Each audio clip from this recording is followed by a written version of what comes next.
How's it going, guys? I am at a trash dump on this beautiful Saturday afternoon because I am going to be throwing away my Grom. Yes, you heard me right. I'm actually going to throw away my Grom in this video. It's been so terrible. No, I'm just kidding. No, I'm actually here because my GoPro, even though it said I had an hour left of recording, shut off and said it was full. Well, it didn't shut off, but it said it was full and it stopped recording. So, I don't know. I'm thinking about throwing my GoPro in the trash, to be 100% honest. It's been so... Oh, man. I used to use a Sony cam, and honestly, I think I'm going to go back to it. So, yeah. Skirk. Still stop for the sign. I'm a good boy. But yeah, I really think I might go back to it. GoPros have been, really not good to me in the past. I wanted to make a video to address something that literally every motovlogger bandwagons about, and that is the whole question about 1000cc sport bikes and whether or not you should buy one. I don't understand, I understand people having opinions and stuff, but I don't know why every single one has an opinion against them. So I wanted to debunk this whole,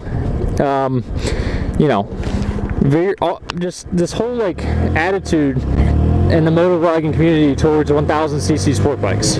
The first thing that motovloggers always bring up is you will never ride a 1000cc sport bike to its full potential on the street.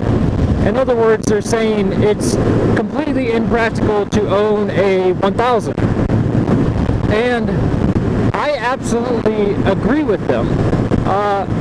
There is not one situation where you'd be taking a 1000 to its full potential, dragging knees and elbows, wide open, pin throttle, all that kind of stuff. So, that's a fair point, but it's a little hypocritical when they make that point while riding 600cc sport bikes. Like, okay, 1000 maybe not, maybe overkill, but a 600cc sport bike can absolutely blow the fuck out of every car on the road, basically. 99.9% I would say a 1000cc or a 600cc sport bike is so much faster than.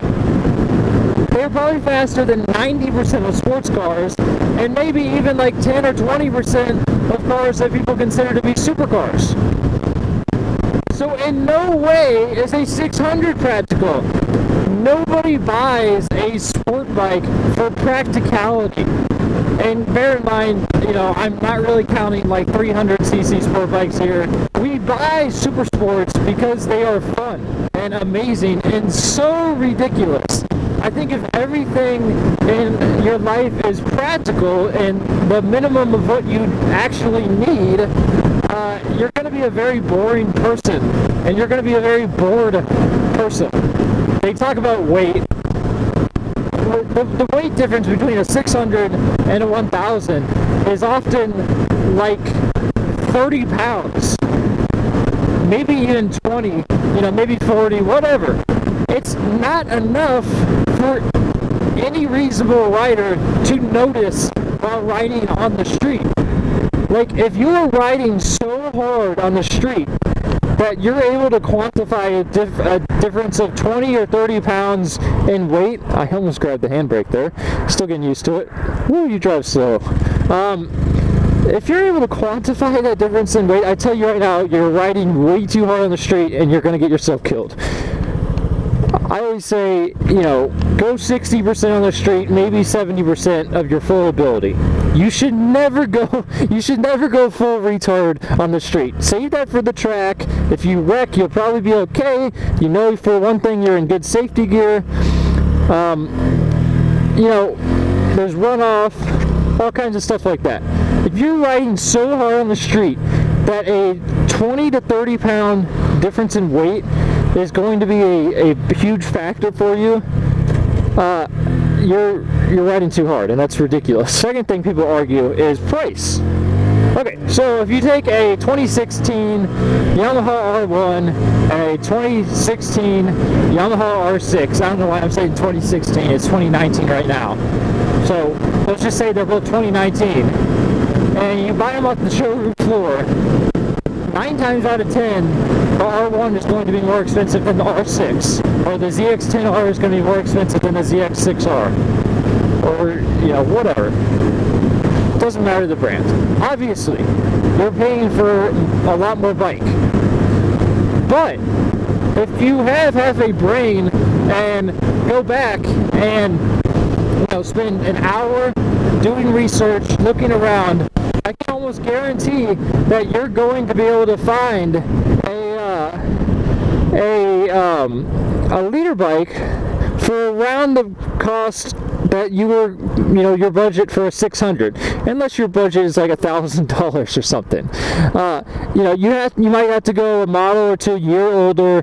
You might have to go for something with, you know, 3,000 more miles on it, but you'll be able to find something for around the same cost. For instance, I went out shopping for a sport bike. I knew I wanted a 1000cc because I would be coming from a 1000cc sport touring bike I had at the time, which is a GSXS 1000. So I went out and shopping for a leader bike, but I knew I wanted a sport bike. I didn't want to do the sport touring thing anymore. And I saw R6s in there for, you know, $12,000, $13,000, $14,000. I saw Gixxer 600s in there and CBRs and all kinds of stuff for around that price point. And then I saw leader bikes for about 17 or 18. All the manufacturers. I wasn't really even partial to Yamaha. I was actually partial to Suzuki at the time. So I saw all that. But then, and you know, lo and behold, I found an R1 for stickered at $8,999. So the reason it was stickered at that was not because it was used, because it was actually brand new, because it was a model year older. So I bought a 2016 R1 in 2018. It's essentially the same bike. I know they've done a few small changes and corrections to make it a little bit better, but it's for all intents and purposes, it's the exact same bike as the current model year when I bought it.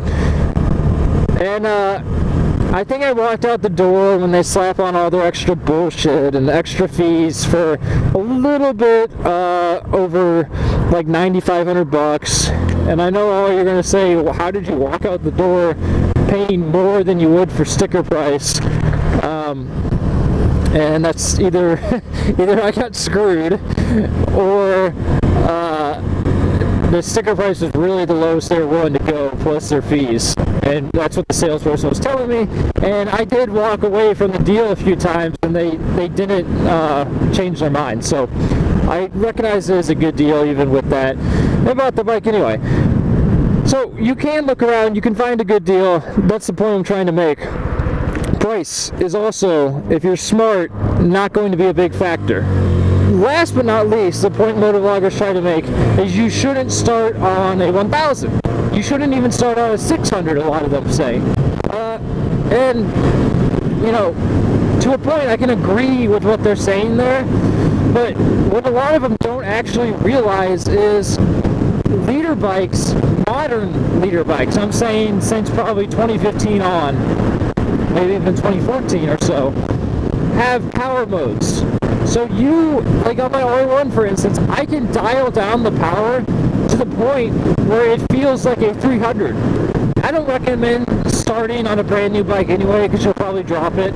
But from a safety standpoint, you can do things to make them a lot safer.